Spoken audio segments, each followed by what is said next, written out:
Welcome to the Real News Network. I'm Jessel Noor in Baltimore. This is part 2 of our discussion with Kari Lydersen. She's the author of the new book, Mayor 1%, Rahm Emanuel and the Rise of Chicago's 99%. Thank you so much for joining us, Kari.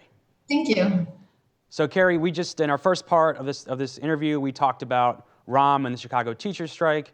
Rahm wasn't done squaring off with the teachers union and other community groups after the teachers strike was over. The next battle, which actually the strike kind of set up, was this battle over school closings. Rahm ended up closing 50 schools around the city, almost exclusively in poor Black and Latino communities on the south and west side of Chicago.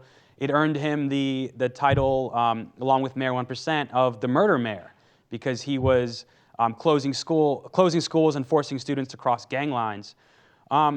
Talk about the lessons of the teacher strike that Rahm either got or should have gotten, and what the impact was in this battle over school closings.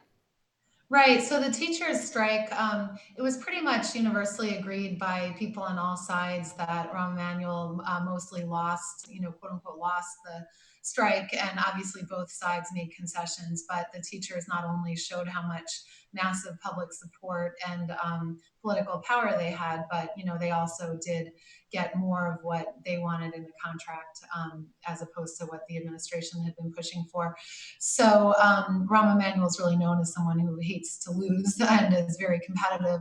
So I think for both probably mostly personal and maybe also political reasons, after the strike, it was almost like a campaign more than as if he was in office and now supposed to be working to mutually carry out this contract that both sides had signed. He actually ran ads, and he continued, or his administration and his proxies continued to really demonize the teachers and to try to make their points in the media, including the national media, to make it look like they'd come out better after the strike than they had, and especially stressing the longer school day, which was one thing that the administration had gotten, although not quite as long and in the same way as they wanted. So anyway, it was shortly after this, or really almost simultaneously, that the talk started about massive school closings, and the school's administration was really tight-lipped all along, which they've been infamous for even before Emanuel took office. It was clear that a lot of schools were going to be closed, but which schools, the criteria by which they were chosen, all the mechanics of it were kept pretty secret, and a lot of mixed messages were given to the public and to reporters. And the two main reasons that were given was that schools were underperforming or that schools were underutilized, basically too few students. And the administration really kept changing their story about what the criteria was. And then also in terms of schools being underutilized, there was, the question of, if you have a lot of special ed kids, if you have smaller classes, which most people would think is a good thing, does that lead to the school being a target for closure? So anyway, it was a really bitter, contentious public debate. The union, parents, community groups, as much or more so than during the strike, this was seen as something that affected massive communities, affected whole communities in big parts of the city. And along with the closings, it was clear that people were also going to lose their jobs, both staff and teachers. So to try to jump ahead, literally hundreds of hearings were held on the school closings plan. And as far as I know, the mayor and his appointed Board of Education members didn't go to a single one of them. Parents and students and teachers and elected officials, aldermen, made their cases at these hearings about why their schools shouldn't be closed.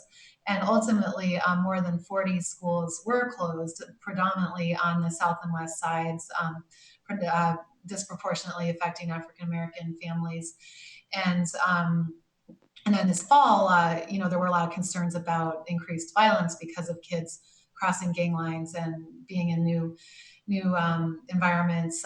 Anyway, I can talk more about that. So Kari, Rahm, you've called your book Mayor 1%, and you cover a whole range of issues in your book, but it seems like the 1% moniker really, really sticks to education policy, because Rahm has embraced not just school closings, teacher evaluations, but things like charter schools, which are backed by billionaires like Bill Gates, millionaires like Eli Broad around the country, and he's kind of really, as a Democrat, really embraced this conservative agenda.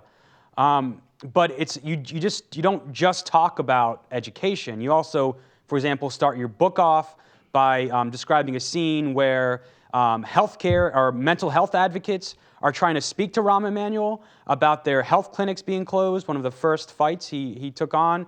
And as you described, they wouldn't even look, Rahm wouldn't even look at them. He would walk out. As you reported, one of the women who confronted Rahm ended up dying soon after. She confronted Rahm. There's no link between the closing of her clinic with her death, but those closings were something that did impact many people in Chicago. But what I want to ask you is, despite these acts which have been unpopular in many communities, Rahm is still expected, for example, to win another term in office. He's already raised $5 million. So we've talked about kind of Rahm Emanuel, but let's end this discussion by talking about what else community groups can do, what else unions can do if they really want to take on his power and maybe challenge him this next election.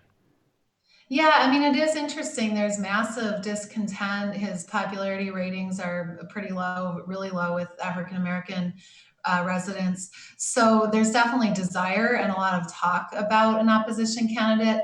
But as of now, it doesn't look like there's any really any challenger who's likely to win. But there has been a movement formally launched to oppose him and to lay the groundwork for an opponent.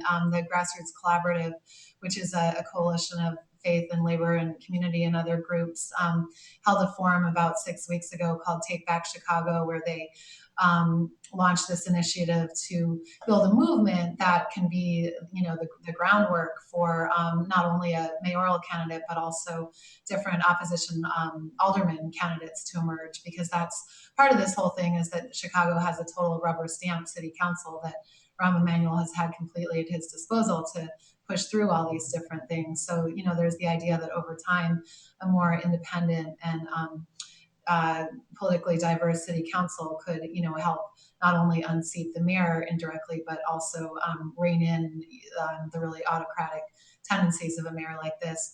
But, realistically, can that happen by February 2015? That would be a long shot. I think people may already be thinking toward 2019 as sort of bizarre as that may sound. And why is that? What's keeping these groups from really kind of challenging his power? I mean, he obviously is very well connected.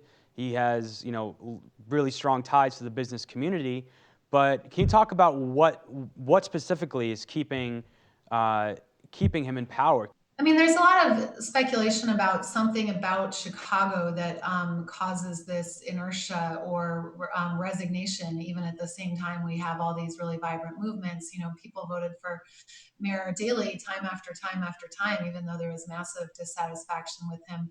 So, there's something going on there, and people have a lot of theories, and there's no clear answer what it is. But I think, one thing just in terms of Rahm Emanuel, I mean, it has only been 2.5 years that he's been in office, and he probably groups, I think, have been forced into the position of being reactive on and defensive on specific issues like the school closings and the teachers strike and any given year's budget cuts. Those things, on one hand, those things have helped to galvanize a wider and more cohesive movement, but they've also, I'm sure, made it harder for groups to think long term and really strategize long term, because they are responding to these really acute crises that the mayor has provoked. So that's part of it.